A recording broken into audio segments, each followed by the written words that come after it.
Assalamualaikum warahmatullahi wabarakatuh. Perkenalkan, nama saya Detia Wiliana Vindani, BP 1704 130 dari kelas A dengan dosen Bu Mutia Miranda, Zaunid MSI. Di sini saya akan menjawab pertanyaan, ada 5 pertanyaan yang di mana judulnya itu tentang genetika bakteri. Pertanyaan pertama yaitu jelaskan karakteristik materi genetik bakteri jika dibandingkan dengan materi genetik sel eukariot. Kemudian soal yang kedua yaitu bagaimanakah mutasi dapat terjadi, apa keuntungan dan kerugiannya bagi sel bakteri. Lalu yang ketiga yaitu bagaimanakah proses sintesis protein pada sel bakteri bandingkan dengan sintesis protein yang terjadi pada sel eukariot. Kemudian soal yang keempat yaitu jelaskan apa yang dimaksud dengan sistem lock operon, apa fungsi sistem tersebut. Kemudian soal yang kelima yaitu bagaimana proses perbaikan DNA yang rusak pada sel bakteri dan jelaskan. Kita lanjut soal pertama yaitu jelaskan karakteristik materi genetik bakteri jika dibandingkan dengan materi genetik sel eukariot. Bakteri dan eukariota adalah bahwa bakteri tersebut tidak memiliki nukleus sejati dan organel yang terikat membran, sedangkan eukariota memiliki nukleus yang benar dan organel yang terikat oleh membran. Sel bakteri juga disebut dengan sel prokariotik. Perbedaan utama antara materi genetik prokariotik dan eukariota adalah bahwasanya materi genetik prokariota mengapung di sitoplasma karena mereka tidak memiliki nukleus, sedangkan materi genetik eukariota berada di dalam nukleus. Perbedaan penting lainnya yaitu prokariotik memiliki genom kecil yang mengandung plasmid. Mereka juga memiliki kromosom melingkar ganda melingkar besar, sedangkan eukariota memiliki genom yang lebih besar dan tidak memiliki plasmid. Prokariota dan eukariota adalah dua jenis organisme. Bakteri dan Asae adalah prokariota. Prokariota memiliki organisasi seluler yang sederhana. Mereka tidak memiliki nukleus dan organel sejati. Di sisi lain, eukariota memiliki organisasi seluler yang kompleks dan inti yang terikat membran dan organel sejati. Jamur, protista, tumbuhan, dan hewan adalah eukariota. Atau bisa disingkat bakteri genetik, yaitu tidak memiliki membran inti, tidak memiliki sistem endomembran, hanya terdapat pada kingdom Archaeobacteria dan Eubacteria. Sedangkan pada bakteri genetik sel eukariotik memiliki membran inti sel, memiliki sistem endomembran terdapat pada kingdom protista, fungi, plantae, dan lain sebagainya. Kemudian lanjut ke soal kedua, yaitu bagaimanakah mutasi dapat terjadi, apa keuntungan dan kerugian bagi sel bakteri. Baiklah, saya akan menjelaskan terlebih dahulu apa itu mutasi. Mutasi adalah perubahan di dalam rangkaian nukleotida suatu gen. Makhluk hidup yang mengalami mutasi tersebut yaitu mutagen.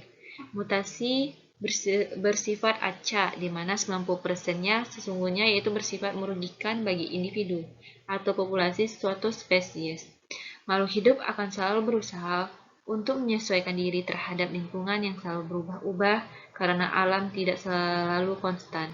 Mutasi terjadi karena adanya perubahan lingkungan yang luar biasa.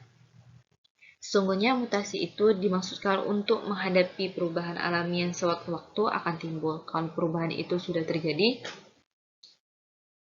maka sifat bermutasi tersebut kemungkinan akan lebih mudah beradaptasi daripada sifat yang asli. Keuntungan dan kerugiannya yaitu keuntungannya dapat dibuat tumbuhan poliploid yang sifatnya unggul. Pada kerugiannya yaitu muatannya bersifat letal dan homozigot resesif. Kemudian lanjut ke soal yang ketiga, yaitu bagaimanakah proses sistem protein pada sel bakteri.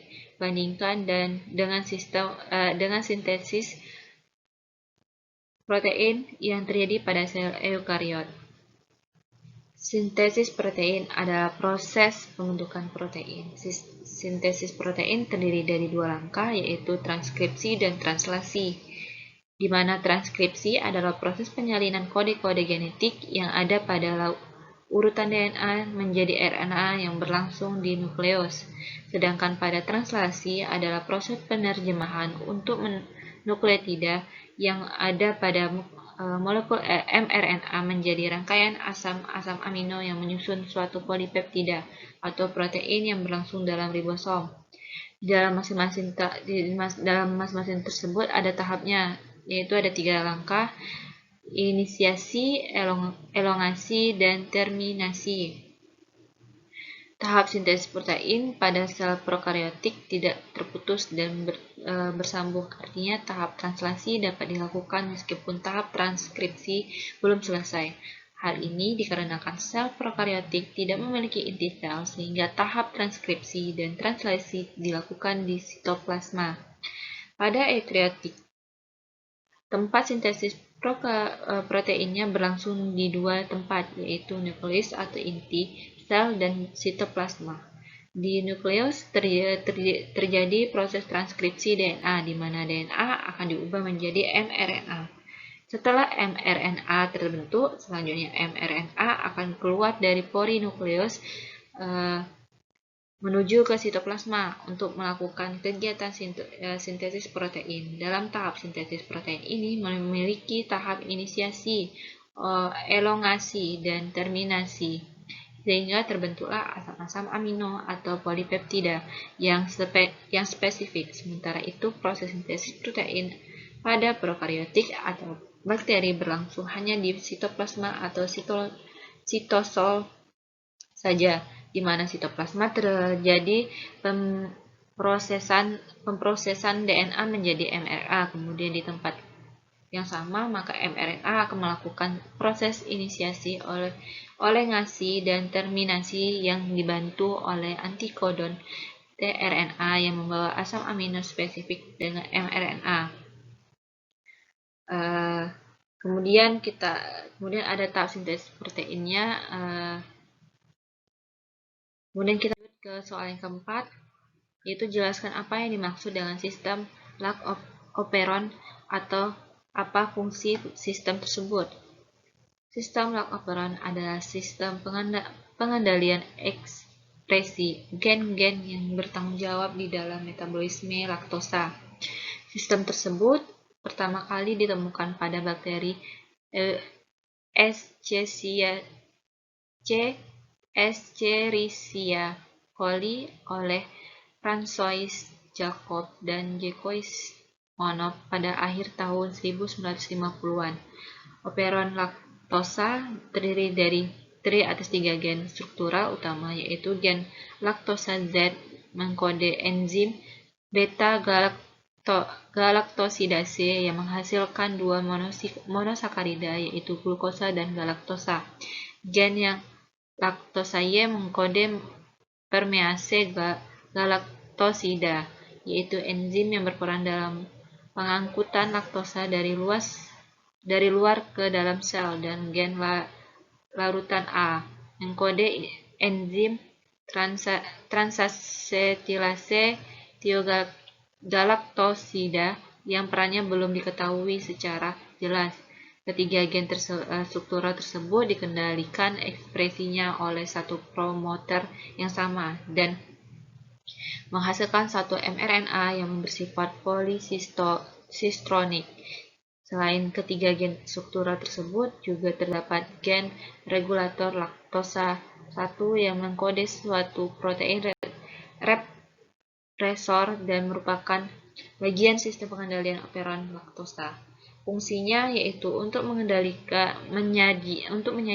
protein agar melakukan fungsinya dalam sel. Kemudian soal yang terakhir yaitu bagaimana proses perbaikan DNA yang rusak pada sel bakteri. Dan jelaskan, perbaikan kerusakan DNA oleh sel dapat dilakukan melalui mekanisme. Ada 5 mekanismenya. Yang A yaitu perbaikan bebas kesalahan, yaitu DNA yang diperbaiki persis seperti keadaan semula. Kemudian B, perbaikan dengan fotoreaktivasi, yaitu dengan menggunakan enzim fotoreaktivasi yang dapat memutuskan ikatan kovalen basa timin-timin atau dimer-timin. Yang ketiga yang ke-C yaitu perbaikan eksisi, yaitu DNA yang rusak dipotong pada bagian yang rusak, lalu disambung kembali oleh enzim polimerase dan ligase. Yang keempat yang ke-D yaitu perbaikan rekombinasi post-replikatif, yaitu utas DNA induk yang rusak akan menghasilkan DNA tiruan yang mempunyai celah setelah duplikasi. Yang kelima yang ke-E yaitu perbaikan tidak bebas kesalahan, yaitu bagian DNA yang rusak diperbaiki dengan komponen yang mungkin tidak sama dengan komponen yang lain. Sekian dari saya, itulah jawaban dari 5 soal tadi. Jika ada kurang saya mohon maaf, saya akhiri. Wassalamualaikum warahmatullahi wabarakatuh.